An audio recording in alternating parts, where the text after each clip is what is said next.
Hi hello this is me Manasa. Cable bridge Durgamma చెరువు మాదాపూర్లో located అయి ఉంది.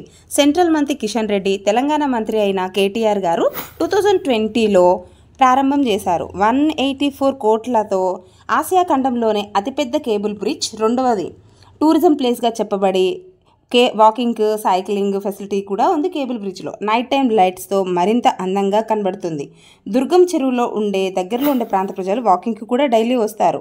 ఎక్కువగా ఆహ్లాదకరమైన వాతావరణాన్ని చూడడానికి మాదాపూర్, జూబ్లీహిల్స్ మధ్య దూరం తగ్గినందుకు సంతోషపడతారు ప్రజలు. ఈ బ్రిడ్జ్ వలన ట్రాఫిక్ సజావుగా సాగుతుందని, అటువైపు వెళ్ళే ప్రయాణికులు దుర్గం చెరువు, boating, water fountain, music fountain, morning walk, ఇది టైమింగ్ 5 to 8, ఈవినింగ్ 4 to 8 ఓపెన్గా ఉంటుంది. మన దేశంలో అతిపెద్ద వేలాడే వంతెన, 2 పిల్లర్ల సాయంతో రంగురంగుల వంతెన. ఈ నిర్మాణంతో చూడడానికి ఎంతో అందంగా, ఆహ్లాదకరంగా, సేద తీరడానికి తరచూ వెళ్తూ ఉంటారు ప్రయాణికులు.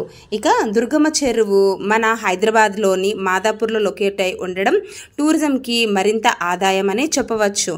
ఇక మాదాపూర్లోని ప్రయాణికులు కానీ, ఇటు జూబ్లీహిల్స్ ప్రయాణికులు కానీ అటువైపుగా వెళ్ళి రావడం కూడా కేబుల్ బ్రిడ్జ్ వద్ద తరచూ మనం చూస్తూ ఉంటాము. కానీ ఇటీవలే ఒక సూసైడ్ చేసుకున్నారు కొంతమంది యువకులు అనేసి 3 days దాన్ని బ్యాన్ చేయడం కూడా జరిగింది. ఇక మన దుర్గమ్మ చెరువు చూడడానికి వివిధ రాష్ట్రాల నుంచి ప్రజలు తరచూ వస్తూ ఉంటారు. ఇలాంటి మరిన్ని ఇన్ఫర్మేషన్